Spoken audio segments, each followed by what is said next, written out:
Toronto Blue Jays, AJ Burnett. And he has really been pitching well for Toronto. He's won 7 of his last 8 decisions. He is 17-10 in the season, and he leads the American League in strikeouts with 208.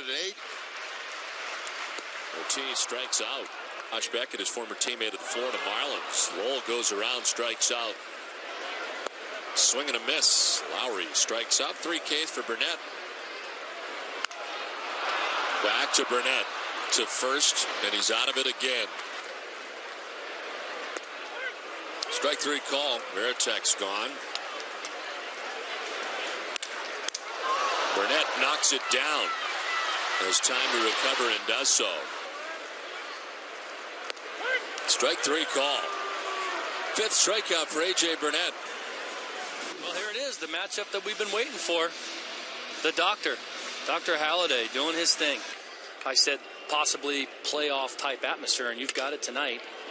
There's a base hit down the line. Snider over to get it quickly as Damon turns for second. Here's the throw in, and Damon is out.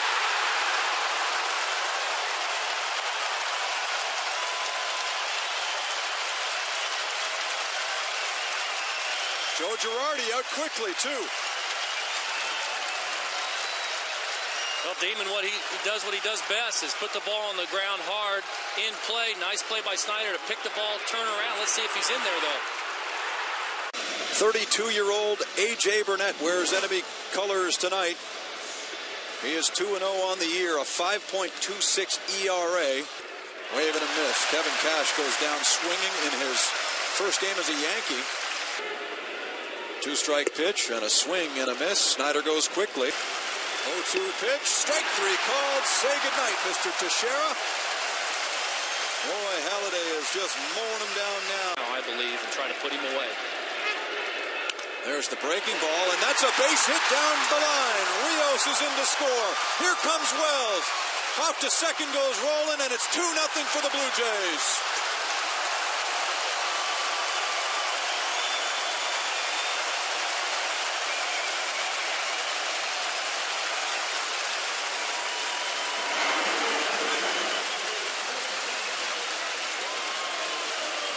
A good piece of hitting by Scott Rowland.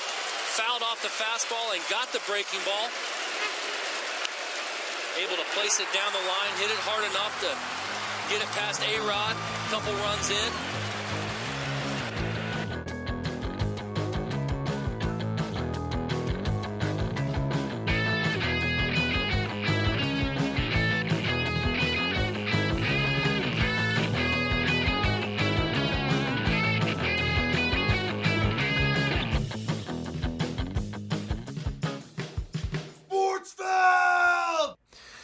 It is Sportsfeld Storytime. We are looking back. We are looking back to the hottest ticket in town in 2009. Unbelievable. 12 years ago already. How's that possible? Oh my goodness. I was watching something today that referenced something being in... No, we were watching an old episode of 30 Rock.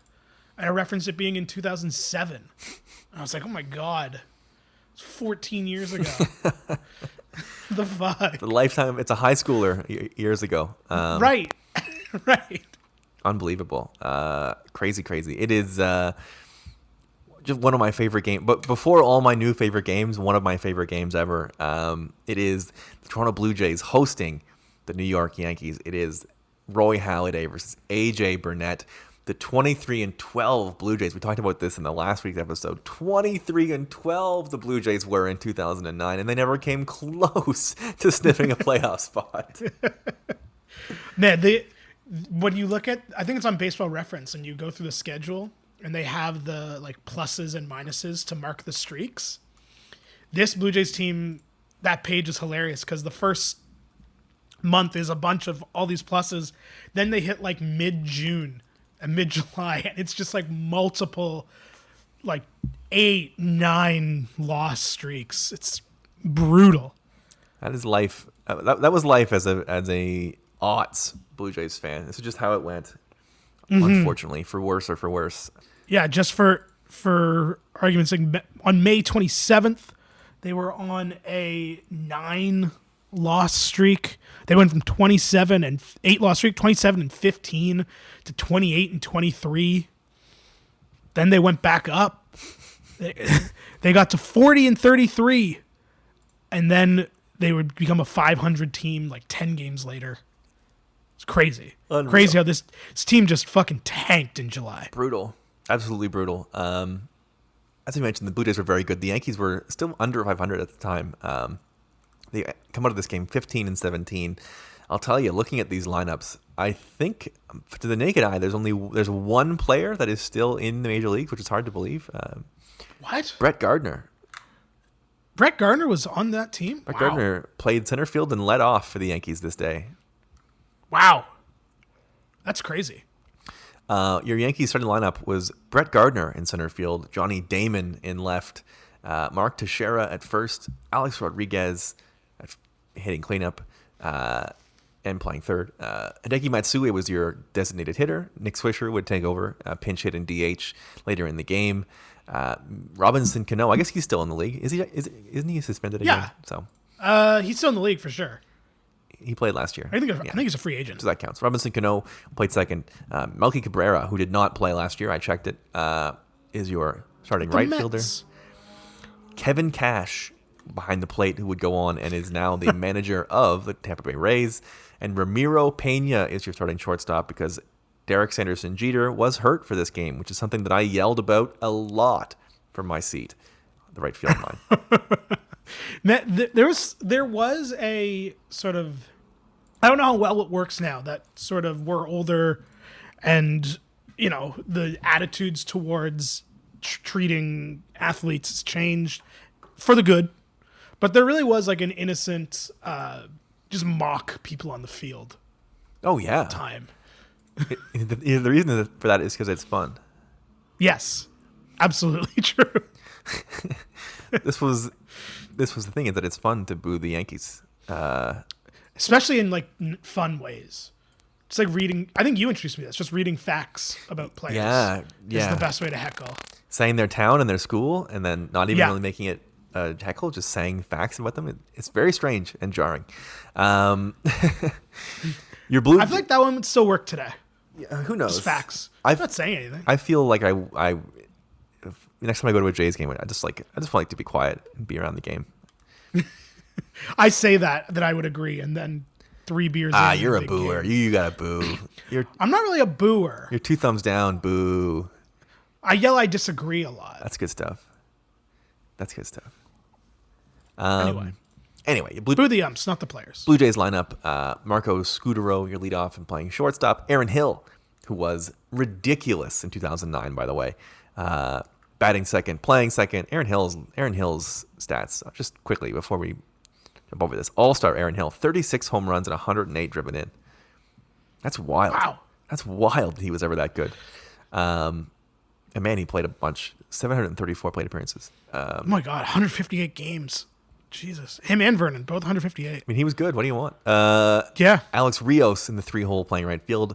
Vernon Wells, your starting center fielder, hitting cleanup. Adam Lind, designated hitter. Scott Rowland, who goes 3 for 4 in this game, playing third base, followed by Lyle Overbay, batting 7th, playing first. Rod Barajas behind the plate, and batting 9th, playing left field. Number 45, Travis Snider, who, in the second at-bat of this game, absolute hose show Johnny Damon at second base, trying to stretch a ball to a double. Get out of here, Johnny Damon. I want to bring something up about Travis Snider. Please. That we sort of talked about last week. We were talking about how his career was kind of completely messed with from Cito and how that led to a lot of people turning on Cito and all that. Travis Snider, for all the flack he got for not being Major League ready, in the games he played in the major leagues, wasn't that bad. That's right. Like, we talked either in episode 1 or episode 2 about sort of the rewriting of the 2009 Blue Jays and how everything is terrible and how it's been rewritten in all our minds. Travis Snider, he only played 77 games because of the aforementioned messing with his service time and whatnot. But, like, he OPS plus 95, 105 OPS plus the following season in only 82 games. Like, I'm not saying he was lighting the world on fire or anything, but, like, those aren't numbers of, like, well, you we can't use you on a major league roster. He was always like, this is I think we went through this a little bit with, remember when Vlad first came up, is like, the thing is that he was always like league average, right? He was always a 0.1 or a 2010 he was a 1.2 win player by Fangraphs. He was like a 0.4 in 2008. In his career he's a 3-win player. He played 24 games in 2008 also. Yeah, exactly right. But I just feel like if Vlad's a great example. If Vlad came up, played 82 games and OPS plus 105 when he was 22 years old, maybe Vlad's a bad example because he was so young, but you know what I mean? Like, it's not, to me, that's not, let's keep sending him up and down numbers. I'm not saying he's a guy who was hitting so well you couldn't ignore it. Right. But, like, his numbers aren't that much worse than, like, a couple years of Brett Laurie. It's funny that you use that exact number because Vlad's rookie year as a 20-year-old, he OPS plus 106. So there you go. Like exactly. There you go. Exactly the same. Travis Snider's 2008 debut was actually more successful than Vladdy's 20-year-old debut, but that's fine. Listen, eventually, this is the thing. The way that this story ends is that eventually you just have to hit, right? No matter how much, no matter how many reasons it may have happened or how much this or that, eventually you have to hit, no matter what you're being told, and no matter what instructions you're getting, you're going to have to eventually turn it on. And I mean, I could do this all day. 2014 with the Pirates, he was really good. He's really good with the Pirates. 2014, 140 games. He had a 338 OBP and an OPS plus of 117. His last full season, basically, in the league. Although he pinch hit a lot, but still, I'm just saying, he was always there.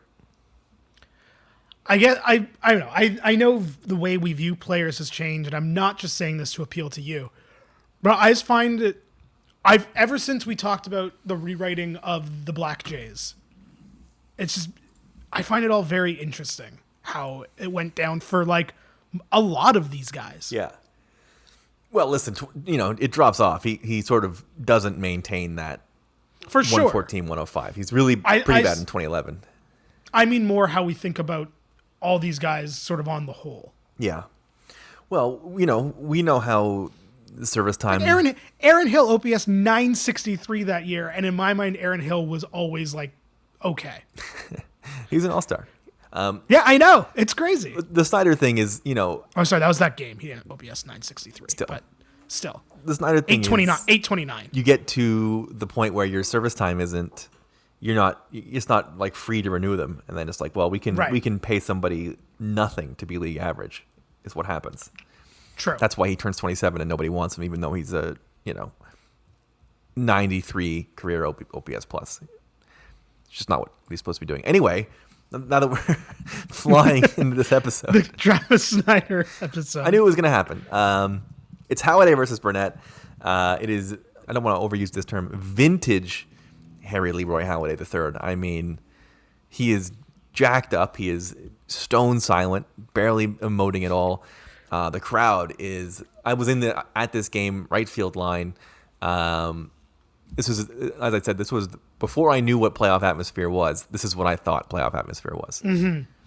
Also, to your point about vintage Roy Halladay, game time of 2 hours and 22 minutes. What a fucking in a game that featured 13 hits, 2 hours and 22 minutes. What a dream! A dream. Don't make him like that anymore. I'll tell you. He gets up. He gets 1, 2, 3 in the first. Gardner ground out. A weak ground out, which is like, yes, weak groundouts. That's the whole game is weak groundouts. Johnny Damon gets hosed by Snider trying to stretch one. Teixeira, weak pop out. Everything on here from the game description, it's weak. Ground out, Rodriguez, weak. Ground out, Matsui, weak to shortstop. Ground out, first baseman to pitcher, weak. The Blue Jays would get on the board. It takes a while. This is the beautiful thing about this. This is it's like a pitcher's duel, which is the cool thing, and that was what made it so fun. Is you were there and you were booing AJ, but he was also pitching well, and it was like, yes, like he's pitching well, and Halladay's pitching well, and Halladay's going to end up being a little bit better. So much fun. I can't even begin to tell you. I also went to, while we're talking about like the only reason to go to Jays games that was like you had to go to was to boo people. I also went to the John Farrell return game. I was at that game as well. Yeah, tons of fun too. They won the World Series that year, so it's not as fun. But the fourth is where it gets a little hairy. Rios doubles, Wells walks, Lind walks. Scott Rowland, who was the MVP of this game, not named Halladay, doubles to left, 2-run score, and then Barajas with a sac fly to bring in Lind. 3-0 Blue Jays through 4. Snider strikes out swinging to end the inning. Not important.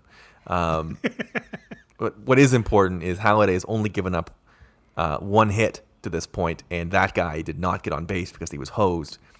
Halladay in the 5th gets a weak ground out, a strikeout swinging, and a first base unassisted. So now we're through 5. Halladay hasn't had a base runner, and it's 3-0, and you're like, oh my God, there's no way they lose this game. You're just like, it's hard to even describe what it was like to have Doc in these situations.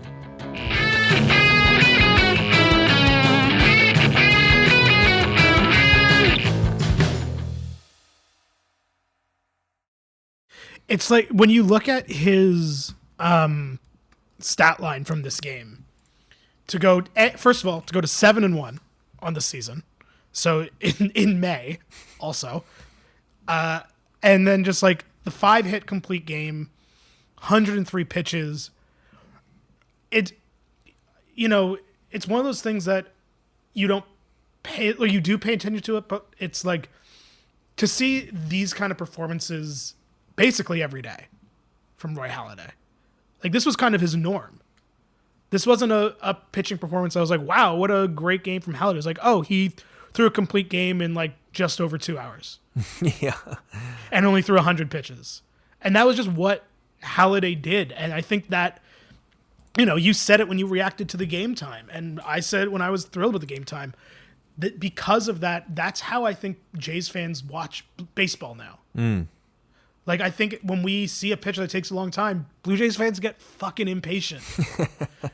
Like, even if it's a Blue Jay. We also had Burley afterwards, right? And he was like right. the master. And everyone loved that. And I think, like, it can't be overstated. Obviously, can't be overstated how good Roy Halladay was. But it also can't be overstated, I think, how much he shaped our opinion of pitchers in this town. Well said. Top 6.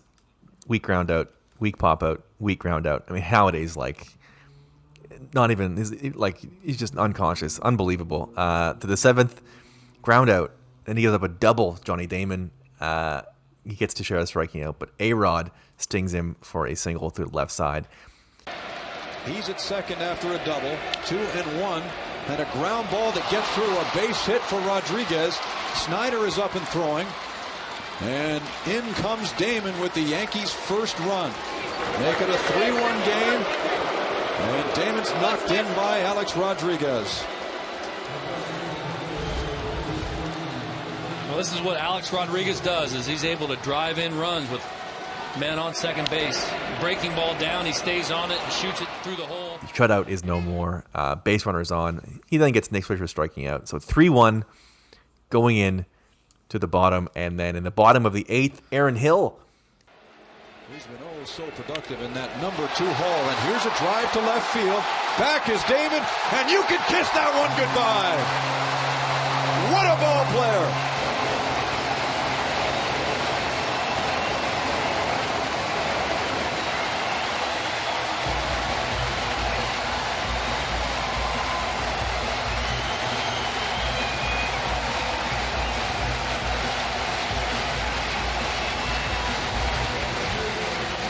AJ Burnett, what you'll get is he'll miss his spots now and again, and he misses with a spot up. Hits a solo shot. Alex Rios walks. And by the way, looking back, walking this back, like in 2021, AJ Burnett is out of this game through 6 innings. Like there's no reason for him to be in the game in the 8th. But at this time, you wanted both these guys to throw a complete game. That was like what we were there to see, and the manager gave it to us. Hill hits a leadoff home run in the 8th. Rios walks, gets 2 outs, and then Rowland again, RBI single up the middle. Rios scores. That gets Burnett pulled, and this is probably the second highlight of this game beyond everything Doc does, is Burnett comes just short of a complete game, and we get to boo him off the field with 2 out in the 8th. So satisfying. So satisfying. It's funny, like we've talked a lot about how, Kyle Lowry hasn't played in front of a Toronto crowd this year and how unfortunate that is. We are going to get like baseball where we don't get to boo guys off the field on a pitching change. That is one of the best. I think what that playoff game you and I went to with Cueto and the whole crowd just ragging on him. And like, that is an underrated baseball thing.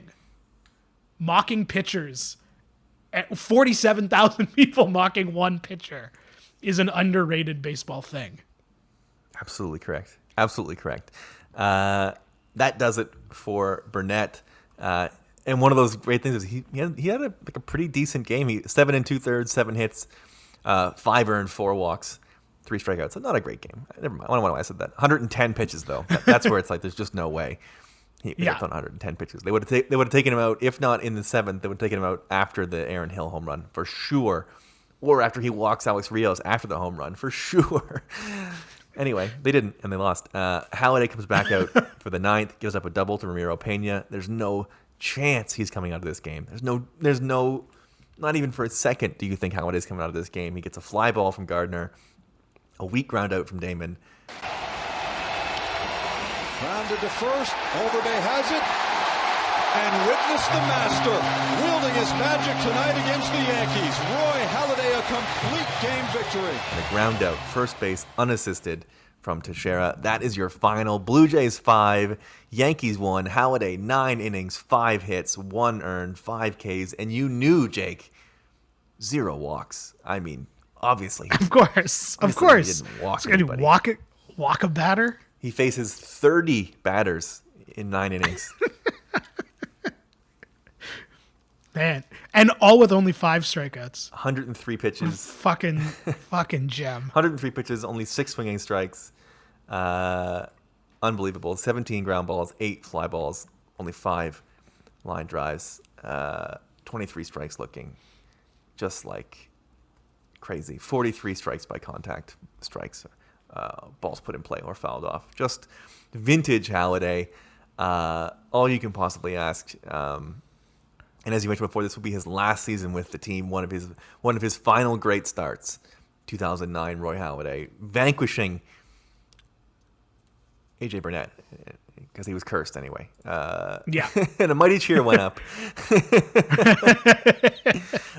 a ton of fun. I remember this game so fondly. Just a ton of fun to be there and to. It's one of those ones where at the time it was one of the games where like you dream on 2015 happening, and you dream on like, man, this team is good right now, and if they're able to keep this going, and Snider pans out, and Wells turns it around, and Hill keeps it going, and Lynn can turn it around. Like if you one of those ones we always used to do with the Blue Jays is if like 7 ifs in a row all hit, we're going to be a great team. Ricky Romero was on this rotation, so you're like, oh my God, maybe there's a chance. But it's funny you say how the next time we got something like this in Toronto was the John Farrell game, and then the Red Sox won the World Series. Because the Yankees sure showed us. I mean, whatever.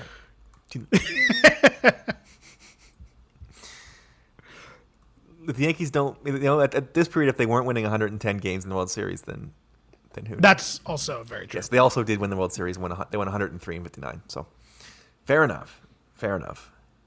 They beat the Philadelphia Phillies, who would then turn around and get Roy Halladay to try to remedy this the very next season. So that closes it up on the game. We will come in next week and talk about the fallout, maybe mention that 2009 team and where the 2010 team, what to do with Halladay, all the fallout from that, and the soul searching that comes with the next 5 years. We'll do all of that next week on the next episode of Sportsfeld Storytime.